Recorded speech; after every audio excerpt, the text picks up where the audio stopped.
to a close, and you know what they say when time's running short. It's one last call for alcohol, so finish your whiskey or beer, huh? Yeah, you don't have to go home, but you can't stay here. You can't stay here. You gotta go. Well, here we are, episode 42 of the Grunge Bible podcast, releasing on December 31st, 2021, the final day of the year. What a year it was, the final episode of the year. And look at us, man. Who would have thought? We made it, Chris. We made it we made it not only through 1920 and now all of 2021.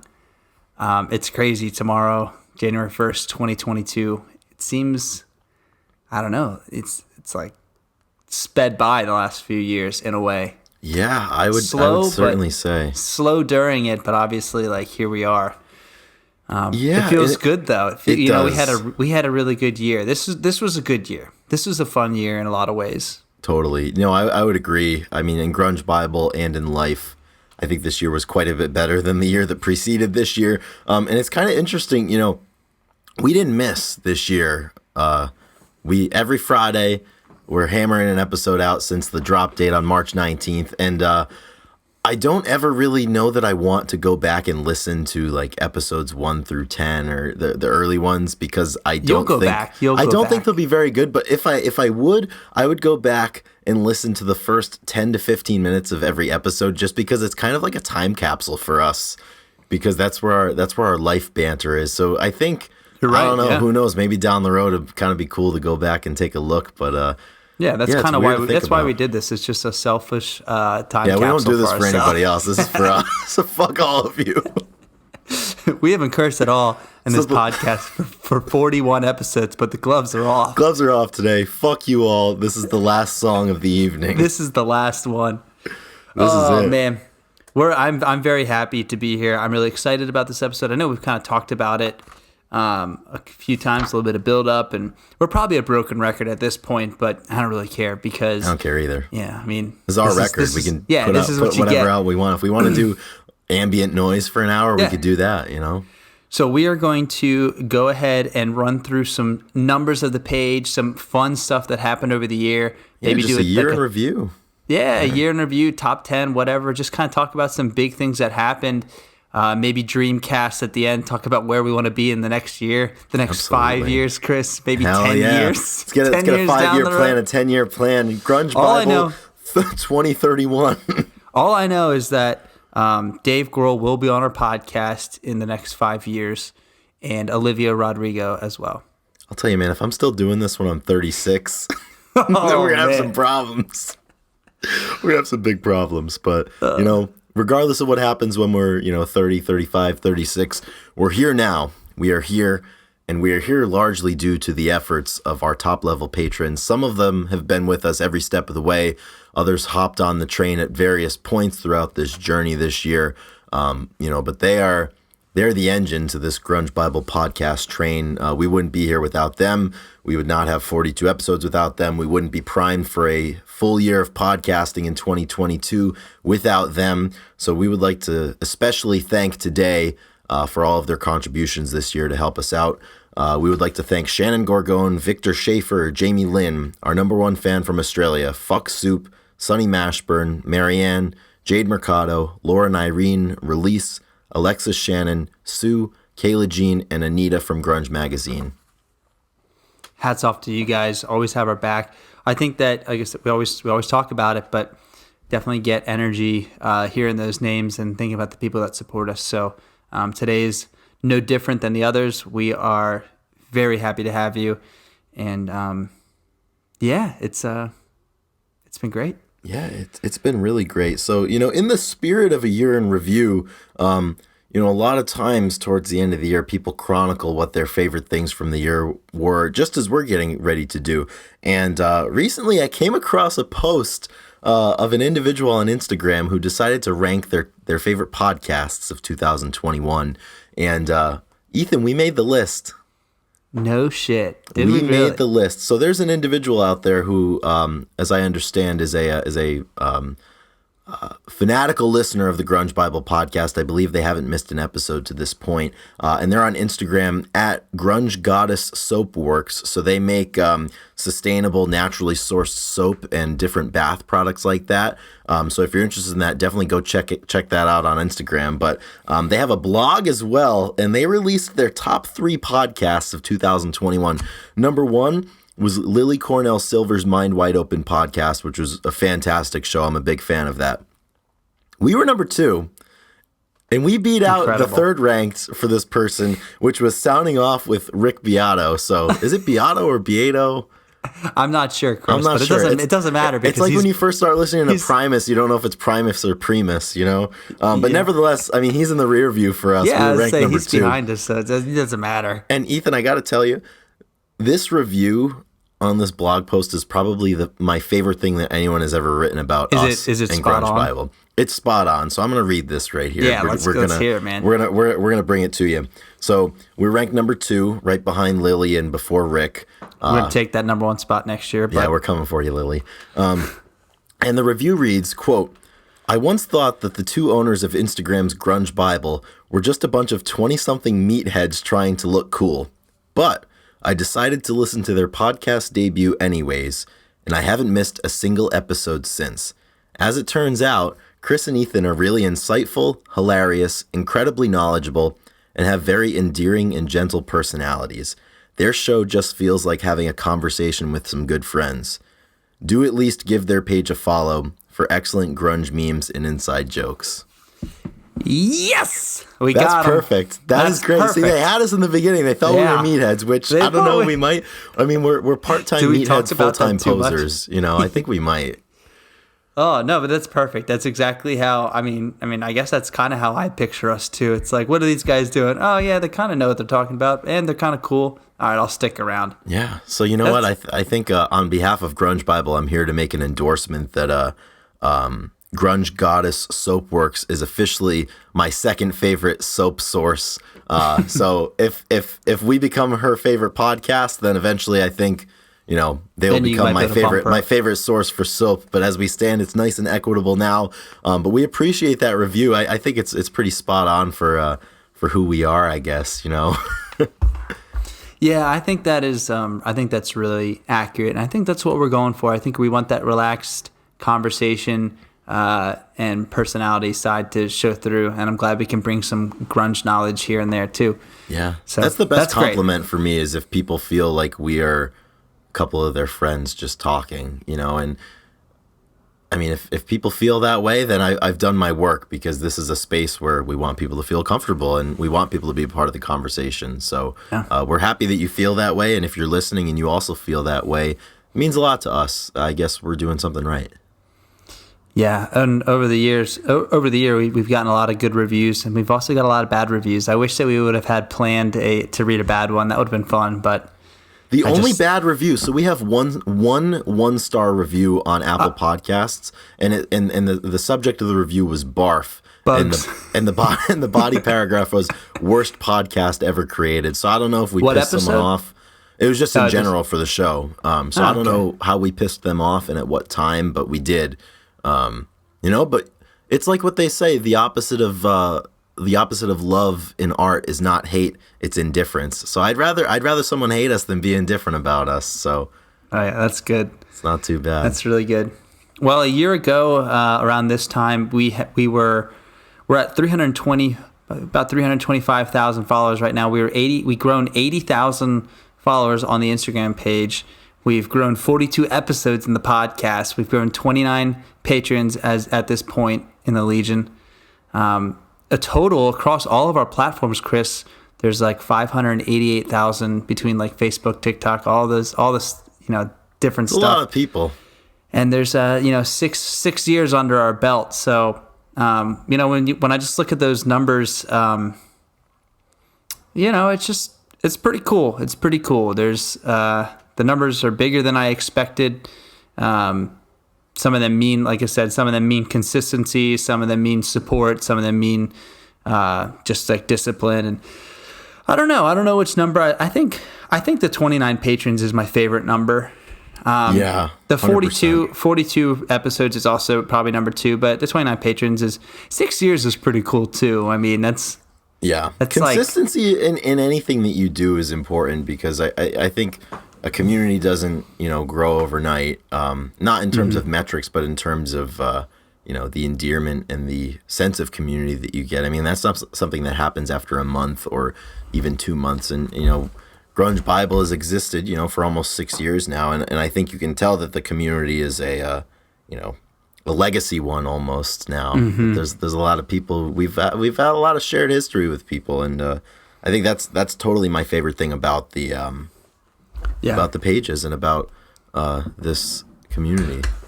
So I think to go, and we'll kind of go chronologically, I think with some big events that happened throughout this year. You want to do that first? I think we should. Yeah. So one of the things that really kickstarted this year, and we're not exactly the exact start date because it's just impossible to tell, but and it became our mantra. It took over for Mudhoney as the only real grunge band, and it is now Into the Flood again. Wood became our unofficial official tagline and post every morning, and I'm surprised that, it really stuck with us and people found us that way. People get annoyed by it, but then they turn around and start loving it. And I don't know, Chris, what do you think about that? Do you remember when we first started doing it? We first started posting, I believe we started posting it every weekday, because that's when you get up in the morning and you go, here I go again, same old trip it was back then. And it's so true. And I remember we were in a routine and we just would send it back and forth to each other. Well, that's the thing. Yeah. Because, so we have a whole episode on this way back in towards the beginning of the podcast series that we're running here, but that's how it started. It started more than a couple of years ago that, I used to get up in the morning quite early, and you did too. And whoever was up first, we'd be in the habit of texting the other one, Into the Flood again. It's like, hey, we're right back into it. We're tired. We got a lot to do. We're disgruntled, whatever. But, the flood stops for nobody. So, that definitely has been a part of us. And I think we had done it intermittently on the page. But then there was one time, I don't remember when, if it was 2021 or the end of 2020, everything that's happened in the last 4 years of my life is just a meaningless blur at this point. But you had the idea. It's like, fuck it, I'm just gonna post it every day for an undetermined amount of time, and then we're just gonna see what happens. And people loved it, and they still love it. And it's funny, so when we did it at the beginning, there were, I'd say, 80% of the people that loved it, and 20% of the people was like, oh, they have other songs, or it's so disrespectful to use this song in this way, or this is getting so old, I'm unfollowing. But now I haven't seen anyone complain about it in a long time. So we have taught everybody to accept it for what it is. They realized they were on the inside of an inside joke, and they didn't want to be on the outside. No, it's a lonely place there, Yeah. You gotta take care of yourself in that regard. No one wants to get left out. And it's funny because it is one of my top songs from Alice in Chains. Obviously, I really do enjoy that song. I hear it differently nowadays. Obviously, I do too. Yeah, it's kind of hard. The song has completely changed for me. I can't separate the meme factor and the inside joke factor from the art that is the song. And I don't hear Jerry Cantrell writing about Andrew Wood and heroin anymore. Unfortunately, I hear about the fucking Instagram page. It's so true. It's a good way to put it. And we've had a lot of people message us and say the same thing. They're like, I cannot hear this song without thinking of the GB pages, which is the one of the greater compliments you can get when you can hijack something that you didn't create and make it your own. Yeah, and that's exactly how these things form. It just kind of happens, and it gets some steam behind it. And actually, I was looking through. We're gonna probably throw a few numbers out here as we go, just some analytics. I think people are interested, but our top reached post throughout the whole year was in fact the end of the song where Lane says, if I would, could you?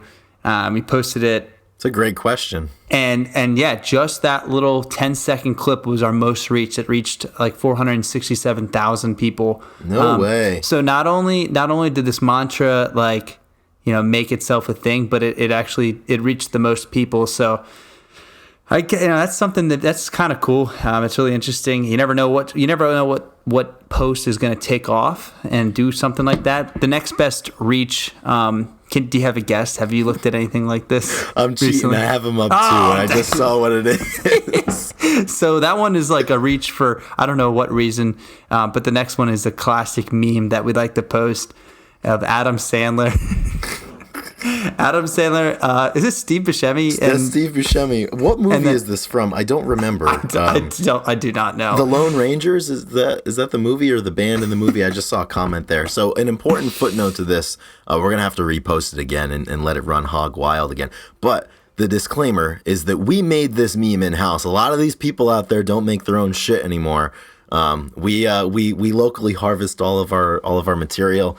And, once we put it out into the world, people, pillage it from us. But, it's, I think like the two things, stupid posts and wood. I mean, that's basically what Grunge Bible, boils down to in 2021. So, I mean, if there's two MVPs right there, I mean, that's, it became clear across like all the top lists that we have. But I am glad that wood is number one and then the meme is number two. It's only right. Number 3 was an MTV Unplugged of Nirvana, and then number 4 was an acoustic session of Chris Cornell. So, and then Scott was number 5 with him singing. Scott playing the Doors, the Doors. So I thought it's always cool to look at the top and see and I'm glad there was no repeats really for at least that list. Yeah, I saw aside from Wood, obviously, because we post that, every single week. But it is interesting. And this kind of looking at which posts do well only reinforces the fact that there's no skill involved with any of this. And it'll happen that people will compliment us on how good we are at Instagram or ask us for advice as to like how we pick such good stuff. And the answer is there is no skill involved. It's just random shit. And some of it has legs and some of it doesn't have legs. I mean, why is, I don't know why. Yeah. There's no answer. Yeah, and a lot of times it either is something that's super relatable because it's funny or super, nostalgic. So we know where to go. For a while, it was Pink Pop Lollapalooza.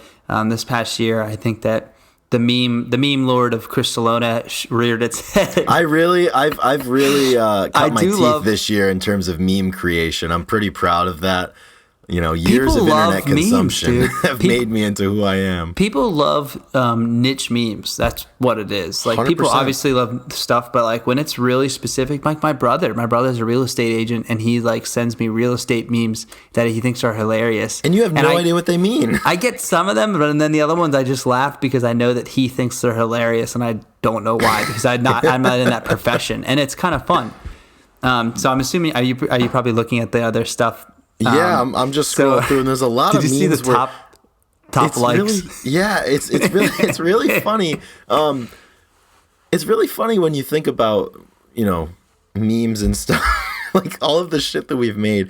If you were to show it to somebody who has no concept of the Seattle music scene or grunge rock or anything, and they'd be like, what the fuck is this? Like, I don't understand any of this at all. And that's what makes me proud to be a part of this because, for those of us who live and inhabit the areas around this genre, it's ours. The genre belongs to the listeners and the fans, and that's evidenced by everything that we do, Just like the page, what you said before we hopped on the air, Grunge Bible isn't Chris and Ethan. Grunge Bible's everybody.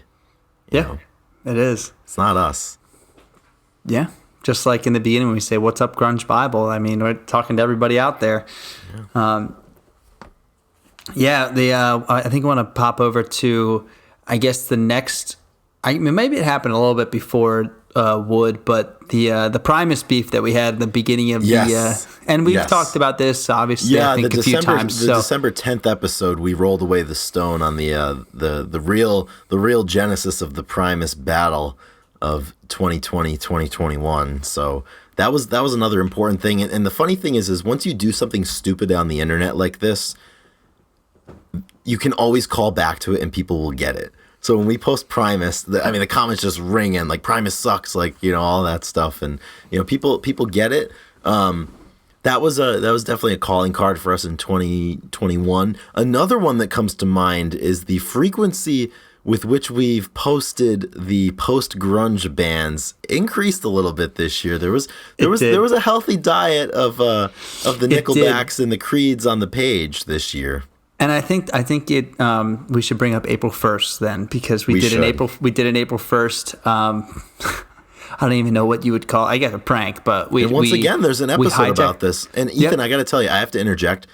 Having done 41 episodes prior to this is so great because we can talk about stuff. And I always used to hear other hosts or media personnel do this, like, oh, like, check this article, or like, we talked about this before, and now we can do it. It's awesome. It's like, oh, we have a body of work. We do. I'm damn proud of it. Yeah. So basically, on April 1st, we just got up. I remember you went to the weight room, and I started posting a few different other bands that we love getting responses about, and then you got back and you did the same. And I remember randomly, specifically, Korn, the band Korn, got a ton of traffic. People love Korn. It cracked the top 10 for comments. No way. Yeah, and I don't know what it is about Korn, but I think they have a really heavy following for that era. What are your thoughts on Korn? I missed it. My thoughts on Korn are that I have no thoughts on them. I've never listened to them consciously, or unconsciously, I hope. I don't see any value in them. They're not for me. No, that was a ton of fun, and we actually, talking about our most interaction on the page. We posted Scott Stapp's performance at halftime, and then we actually just posted it again for the 20-year anniversary on the 22nd. And both of those posts cracked the top 10 in having over 600 comments. So Scott Stapp always gets the good comments. That's the thing. As much as social media changes, the human nature is always gonna be the same. The more things change, the more they stay the same. You post Creed on a grunge page, that's gonna get fired up. I'm sure if we post Miley Cyrus sing "Say Hello to Heaven" tonight, it's gonna go nuts. There's just certain things that you're gonna get a good fire out of it if you use a certain type of wood on the fire. So we know this well at this point, almost 6 years in. And no surprise, like in the top 15, there were memes that had a lot of comments. The collages of different. People love those because they want to know why their favorite musician isn't in it. But looking at all the posts from the top 5, there's actually one that we posted within the last 2 weeks, which is pretty sweet. It was a double whammy. It was a collage and had a meme aspect to it. And it was the top 4 concerts that you would want to see, with the Denny's the Denny's floor the being. Fuck is up, Denny's? The Grand Slam. The Grand Slam, the Denny's Grand Slam, which is just amazing. That got over 1,000. We had two posts get over 1,000 comments. That one had 1,100. But our top post that received over 2,500 comments was something that you posted, and you just said, "Fuck it, let's argue in the comments." And Chris, I have to ask, what inclined you to post that? So it got us like 16 follows.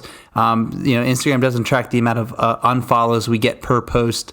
Or I wish they did. That would be interesting. That would be the only metric I care about, just to see what pisses people off to the point that they want to jump ship. I'm believing that 16 follows is net. So we probably did lose a bunch from that, but. Absolutely. What were you thinking when you posted that, Chris? So I'm contradicting myself here, because at the beginning I said that all of my memes are homegrown and locally harvested. That one was not. At the time, I had seen a similar post to that on many, many different meme pages where everybody was just doing it. Just fuck it, let's just start arguing in the comments. So I was like, you know what? This could be interesting because people love to argue, and there's a lot of things in our community that are hot topics that people love to argue about. I remember being conflicted at the time of posting, because it was right around the week that we did a whole lot of mental health awareness stuff, and I felt that it was maybe a little disingenuous to like talk about being understanding of everybody and then just saying fuck it, let's start arguing. But I think if there's one thing about our page, everybody knows how to have good fun, and that was the epitome of good fun. People were just, It's the having fun with dichotomy it. of the page. Exactly. It's the duality of man, which, as we know, is very important around these parts. And that was no different. And I remember texting you like an hour after I'd put that up, and it already had like 700 comments or something. And I told you, I was like, Ethan, this one's gonna be interesting. And normally my rule for my posts and our posts at this point is I can't respond to everybody anymore, but I do try to read everything. That one, I threw up the white flag. I'm like, there's no way I'm reading, almost 3,000 comments on this sucker. It's officially a no-go zone. Whatever happens much in there is staying there.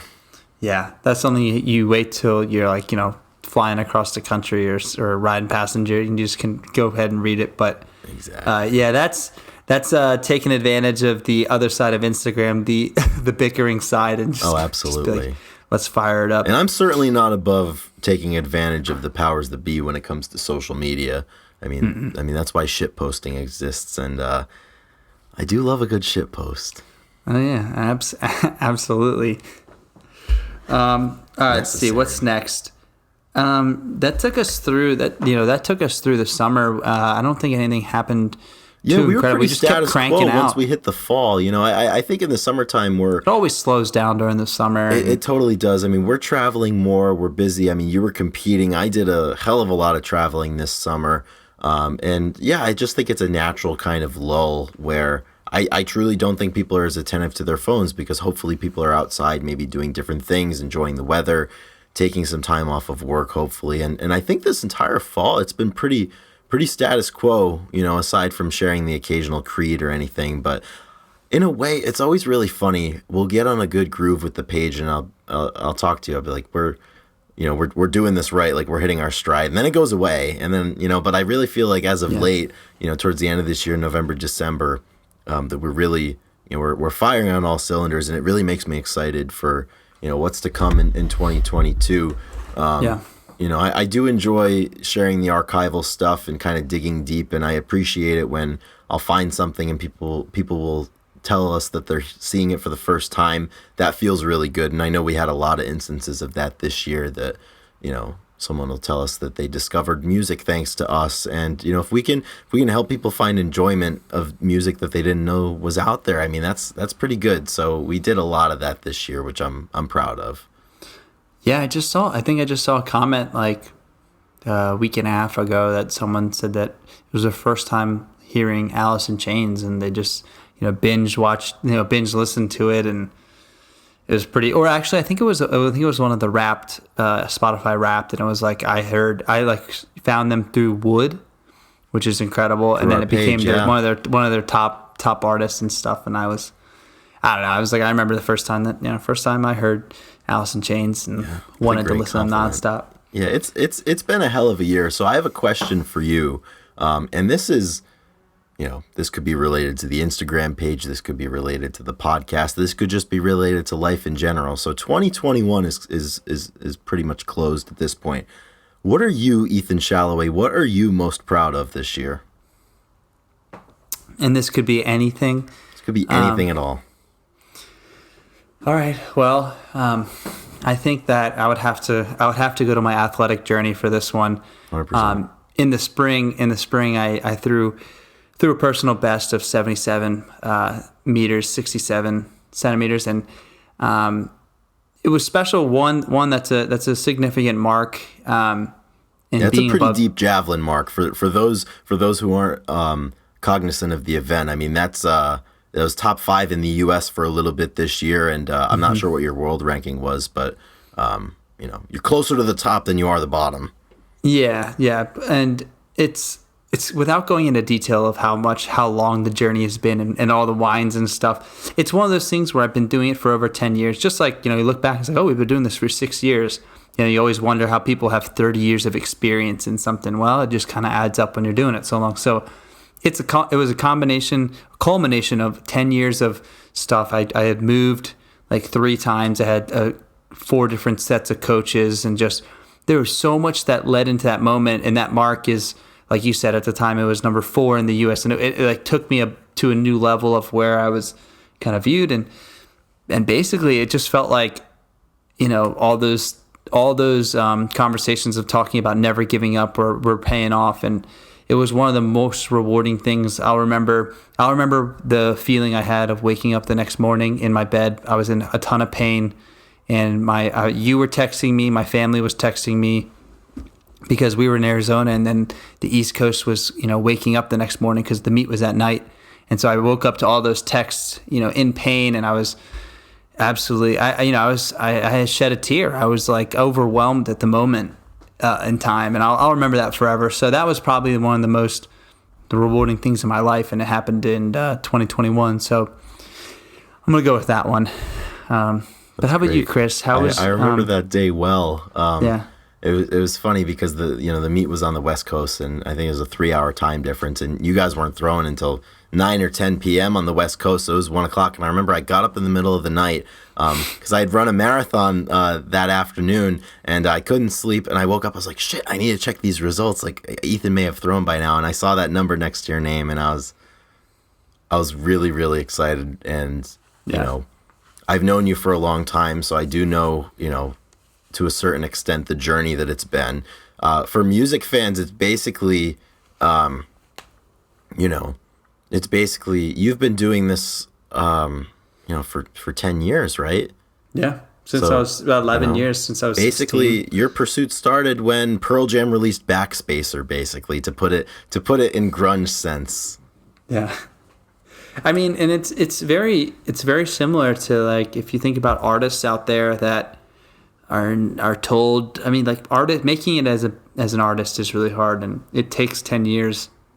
Yeah. Sometimes, people don't get explode at 16 to 21 like they do now, like back in the day or a while ago. So I feel that artists that kind of grind and that stay with it, that I feel like they would experience something very similar. And just through a lot of professions, like I feel like culinary school would be something like that, or anything where you're honing a craft. Yeah. And it's so easy to, like, want to stop in the middle of it, but stay in the path. And I don't know when do you think you'd feel that type of satisfaction with this page, Chris? That's a good question, because that's kind of where I've been. Yeah, it's kind of where it's headed, and it's growing slowly. It's been a glacier type of experience. Well, that's the thing, because at this point, all of the low-hanging fruit has basically been picked in terms of little things that are gratifying to us. So it's kind of, I think we're past dealing with the fact that we never thought it would be big, and we never thought we'd still be doing it. And now, like, we're at the point where it's like we've figured that out. So now we can really kind of set different goals and stuff. But I don't know, really what would bring this to a culmination or anything. I don't know if it's interviewing Dave Grohl. I don't know if it's some outlet doing a story on us, but I don't know if those external things would do it for me. It would have to come some internal sense of satisfaction that this is, this was good, and I feel like I've done all that I can do with it. So I don't know. Lucky for everyone listening, I don't feel like I'm there yet. So yeah, the best is yet to come, I guess. Yeah, it totally is. Well, if you're looking back in your year in review, do you have something that you want to bring up and talk about? Maybe something that you felt overly proud about that was just great, stuck out to you? Yeah, 2020 sucked, right? It was a shitstorm. It was miserable. I was miserable. Worst year of my life. And towards the end of 2020, I felt like I was starting to figure some things out and get to a better place and everything. So I kind of felt like it was a pilot episode for a TV show where it's like, all right, like, we're doing this for the interim, like, we have good material for this pilot, but, like, now I have to do it for the full season coming up. There's nowhere to hide. We're gonna have to make sure that there's some good subject matter here, and that I've acquired the tools, and I've given myself the tools to be successful. And I think that's pretty much what 2021 was for me. It's just kind of remembering to be balanced.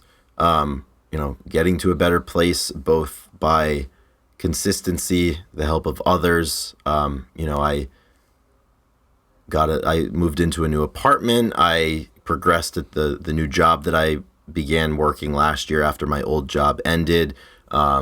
Just kind of rebounded from a really, really terrible year. So I think in things that I'm most proud of, it's just to be able to gain that sense of consistency and and just to not get better at life, because it's not like a game or anything, but just to feel like I'm doing a better job with, living life in a way, and I'm certainly enjoying it more. And it's funny, so in December, a couple of weeks ago, I saw the Wonder Years, and they have a song called "Came Out Swingin'." It's one of their most popular songs, and they have a lyric in that song that really, really kind of strikes me, and I identify with in a way. And the lyric is, "I spent the winter writing songs about getting better. Well, if I'm honest, I'm getting there." And it's kind of funny because with Grunge Bible, like, one of our big things is like being positive and finding community and, being there for one another. And there were definitely times in 2020 where I was writing about those things on the page, not feeling them at all and not believing in them at all. It wasn't a great time. And now, like, I'm there. I got there. So I was getting there all 2021, and I feel great now. So I'm proud of myself this year. Yeah, you leveled up in a way. Yeah, man. And that's awesome. That's extremely, extremely important to feel and to see growth, personal growth. Yeah, that's awesome. And it goes without saying, we released 42 podcast episodes, and we didn't miss a fucking week this year. We're gonna scream it from the rooftop, guys. Episode 42, we did it. I'm picturing that meme of the guy standing in the back of the party. They don't know I released 42 episodes without missing a week this year. Straight. Everyone else is like, yes, you did. That's all you've been talking about this episode. Yeah. 42 weeks straight, baby. It's like a perfect game almost. It is. If only we were badass enough to be like, our 2021 resolution is to not miss a date, and we started on January 1st, and we could just like plowed right through. That would have been pretty rewarding to be like, we did it. Even though, it's gonna be the same thing come March 13th or whatever, but 19th. Absolutely. And getting back to the numbers, I don't know if this is impressive or not, or if this is quality, but we've got 55,000 downloads across those 42 episodes. We have over 2,500 followers on Spotify. We've got a great base of listenership on Apple Podcasts. Our YouTube page has, I think, 600 or 700 subscribers, and that's chugging along. And, 55,000 is a lot. That's a lot of people that have given us a shot. And that's something that I'm flattered by in a weird way, and I don't quite understand why. But I don't know. I guess we are okay at this. Yeah, it is awesome. It is really cool to look at that, as we've stated many times. We're definitely getting better. We're still not at the top, at the pinnacle of what we can be, which is exciting going to 2022, because I want to say let's talk about 2022, Chris. So we did publicly announce we're going to do like a meet and greet, a bar scene. We did. So we're held to that. We got to do that. That is going to be a pretty awesome feather in our hat that we can put on a Grunge Bible event. I think that we want to get to every other week interviews, like we had 2, and I think we want to start piling them up, which is going to be really cool for not only us but people to get on. It's just going to be so cool to create a great conversation. What I feel like? What do you feel like, Chris? I feel like the band that had a pretty quality first couple of records, and now they're at the point where they have the listener base, they have the ability and materials to really try to be creative now. Like, I know in years past it's been like, oh, I want to get to 100,000 followers, or I want to do this. Like, I don't care about the numbers anymore. I just want to do things that I enjoy creating, and also, put things out there that other people enjoy consuming. So interviews specifically is something I'm really excited for. I think, there's so many people out there that I would love to be able to have a conversation with and understand what their thoughts are and get their opinions and their perspectives. And out of everything associated with Grunge Bible, that's what I'm most excited to do. Another selfish goal of mine, I guess, would be I would love for a random but notable-ish music or entertainment platform to do a story about what we're doing here. That would be kind of cool. I've seen them do stories on similar individuals and pages before. So why not us, man? I mean, fuck it. I think that would be cool. That would be pretty cool. Because I do feel like we are someone we are went to doing bat good for things us here. Yeah, exactly. Someone's got to put pen to paper, because sure as shit isn't going to be us. I mean, we can't write a story about ourselves. That would be a little disingenuous. We can we can make up another account and then write. Can we ghostwrite a complimentary profile of us?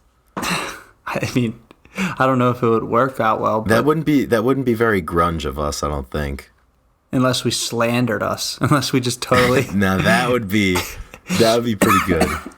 We can write a terrible review it would be so personal because we'd know each other, and we could write really just like, staggering review. That's what I think we're going to have to do. Yeah. So that's another, lower tiered goal for 2022. But what else comes to mind for you? So we've got the interviews we want to do. We want to meet people at the shows. There's so many possibilities with this thing, which is exciting to think about those goals as they relate to the page. Yeah, I think another goal will just be, we talk about getting out content, but just making it a little easier and a little bit more comfortable in the way that we do things. I think we've figured out how to kind of write and kind of get it out there, but I think that there's another level of like feeling in control that we're not quite there yet. So maybe that'll be different gear or different kind of setting or something like that, but I'm not sure what it is. But I have a feeling that we're gonna like really settle in and get ahead of schedule with a few things, and I just think that's it's kind of building off what we're talking about, but just being in control of what we're doing is going to take a load off of us and take a load off Fanny. I would agree, and I think not even just related to the page, but I've grown to appreciate a singularity of focus with a lot of things, because I know as it relates to the page, there were times where we would try to do too many different things at the same time, and you just end up getting nothing done. Same way, in training, if you're trying to do too much, too many different things at once, it's not going to be, you focus on one thing and you do it well. And I think, that's something that's become evident to me with the show is, we focused on this, for much of this past year, and we're trying to do it well, and we're progressing each week. And that's really important. But, another thought as it relates to the page, and, maybe to the hustlers out there, this is a handicap, that'll prevent us from achieving our ultimate potential or whatever. But I also don't think that we have to have incredibly specific goals as it relates to this. I mean, part of the fun of it is taking the opportunities as they present themselves and seeing an opportunity to make another opportunity and going for it. And you don't have to have everything figured out right at the beginning. And I think that's something that we learn every time with this page. Yeah, I think we don't want this to be a big stress to us. No. So I don't think we'd want to have a hard line goal of, this many subscribers. We've come close enough with it being as least stressful as it is now. We've come close enough to pulling the plug on the whole thing before. So if it gets to be stressful at all, I'll do it. I'll delete. I'll fucking do it. But I mean, that's kind of that's our hidden secret and hidden talent, though, is our laissez-faire kind of like approach to it has brought us a lot of, like, fuck it, just post it, Chris. You post it, and then it blows up. There's certain things that, like, there's certain sense of, like, relaxed effort to it that really makes this thing go. And so we're not going to lose that. It's new year, new me, but really, Grunge Bible's staying the same in a lot of ways. There's not much changing. And another thing I want to talk about, too, I don't understand what happened with the Robinson brothers from the Black Crowes or the Gallagher brothers from Oasis, but they always say, like, you can't do creative things and you can't do business with your friends or your family. I don't understand what they're talking about, because, like, our friendship has only been enhanced, I think, through the various things that we've done, both business related as it relates to the page, creativity. I don't know, man. Like, I don't understand what the problem is for everybody else, because I feel like we're good at this. We're good at being friends and being partners for something like this. Maybe we need to start a band so we can really experience that. Maybe we need to do that. I mean, let's think. We'll get big brain for a second. Maybe we do need to fight. Well, Chris, we talked about we need a public feud, I think, in 2022. That's what we need. Is it going to be the Shalloway Salona feud? It's been right under our noses the whole time. Imagine we force people to pick sides. Oh my gosh. We can we'll start with a simple poll and we'll just see where it goes. Yeah. That'd be Maybe fun. that's what we're going to have to do. We need a public feud. I think that, I think the propaganda. That's a goal for 2022. We need a feud. You're right. And somehow we get canceled out of all of it. Yeah. You know what? I mean, if that happens, we'll come back bigger and stronger. Yeah. If we we're not coming back at all. Yeah. Through the fire and flames. All right, those are good goals. The hardest song on Guitar Hero 3 Legends of Rock. Chris, what would you say if you were Foghat and you had Slow Ride be the easiest song on Guitar Hero? It's funny that you say that because Slow Ride was the only song in that game that I could play. I was abysmal at Guitar Hero. Could you imagine just like, sweet, you're the guitarist in Foghat. I don't know his name, but you pull up Guitar Hero. I don't think anybody knows the name of the guitarist from Foghat. You just pull up the game, click on, I'm going to start easy. You're like, what the fuck is this? But here's the thing. Are you kidding me? It is an easy song, and you know what? They probably made some decent money off between that and the end of Dazed and Confused alone. They probably have some nice royalty checks coming in. So you know what? If I created the easiest guitar riff of all time and somebody wanted to pawn it off for a video game and pay me, go ahead. Yeah. If someone wants to do that with the show and pay us, go ahead. I don't care. Think I care? I don't care. Calmer than you are. Calmer than you are. All right, Chris. I think we wrap it up. I think it's been I think we do. It's been pretty good. The year's almost over. We have to go spend our time doing other things. Yeah, when I say wrap it up, I mean let's wrap up this year. Wrap up a beautiful conversation, Chris. It was really good. I believe we have a song of the week, the song of the year. Could it be? Yes. Should we do our top Spotify song or something? It's funny because that's exactly the song that I picked for my song of the week this year. I felt like there was no other place to go. I was thinking of songs that could encapsulate the year. I was thinking maybe Ledbetter, but I decided to go with my song of the year according to my Spotify. So that's what I have ready for us right here. Well, that's perfect. My top song of the year is actually already on the list. I'm pretty sure. I think 3 out of the top 5 are already on. Yeah, but I'll go first. I'll go first because it's already on there, so it's already been a song of the week. But my number one song for 2021 came in as Backwater by the Meat Puppets. And I know why this is number one. This happens from year to year, but we played it for a show. We played it when you came into town and for other things. So I listened to it on repeat for a long time to learn the drums and play along with it. So that's a very clear reason why it's number one, but it's a badass song and I wouldn't have it any other way. 2021, the year of the Backwater. That's fantastic. I love that. That's a great song, obviously, as we all one of my favorite guitar solos and riffs and whatnot. So It's good. But what was your top song of 2021? So 2021 for me was the year of the rodent infestation in the best way possible. And what I mean by that is that this was the year that I fell in love with Modest Mouse. That was a really shitty pun, but I'm all out of material because it's the end of the year, so you're just going to have to deal with it. All of the words have been said. Words suck, man. Everything has been said.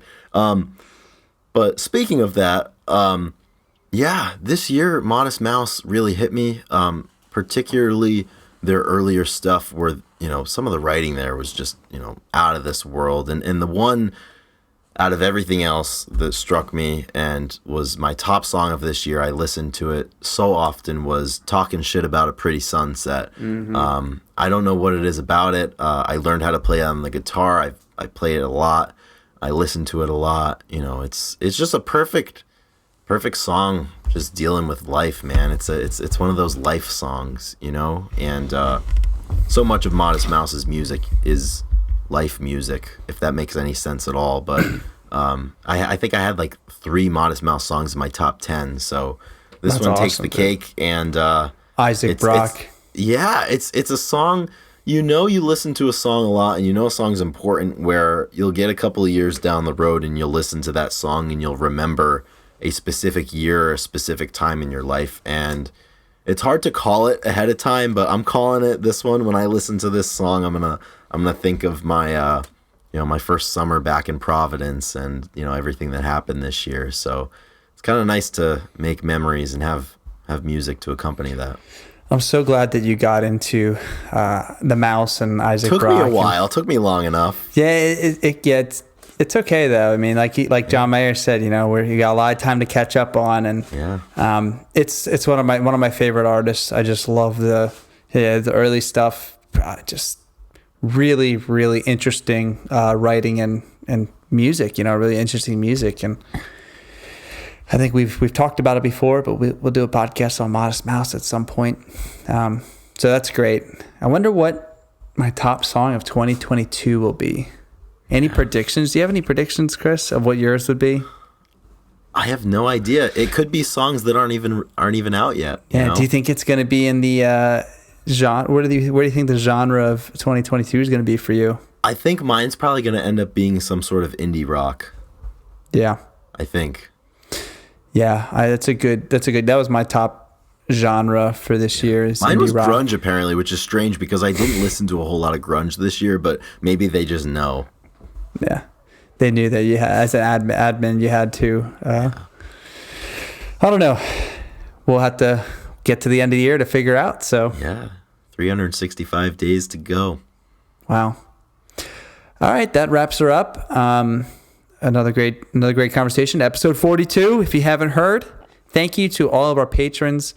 Thank you to all of our listeners. If you have a second and you're not subscribed, go ahead and like that YouTube page, Spotify playlist, however you listen to us. There's plenty of ways, and that helps us. And we're just going to keep growing and keep putting out the content that we do.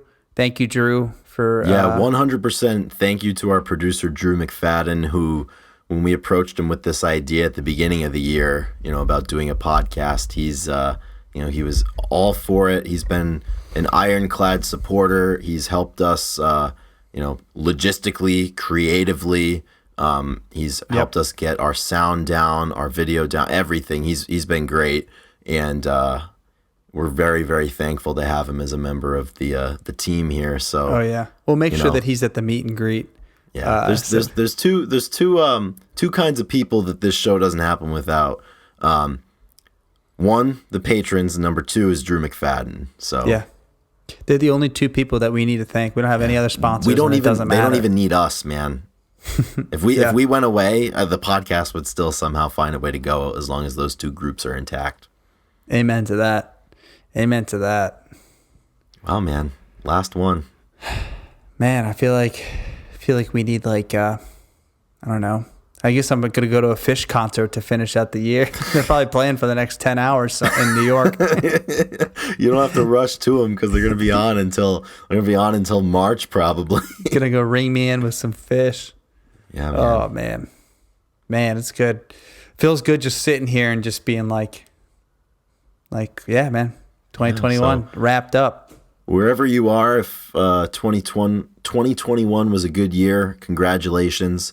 If it wasn't a great year, 2022 is going to be a hell of a lot better. We're glad you're here. Better luck next year. Yeah, better luck next year. No, next year, this year, it's going to be good. As the venerable Adam Duritz once said, maybe this year will be better than the last.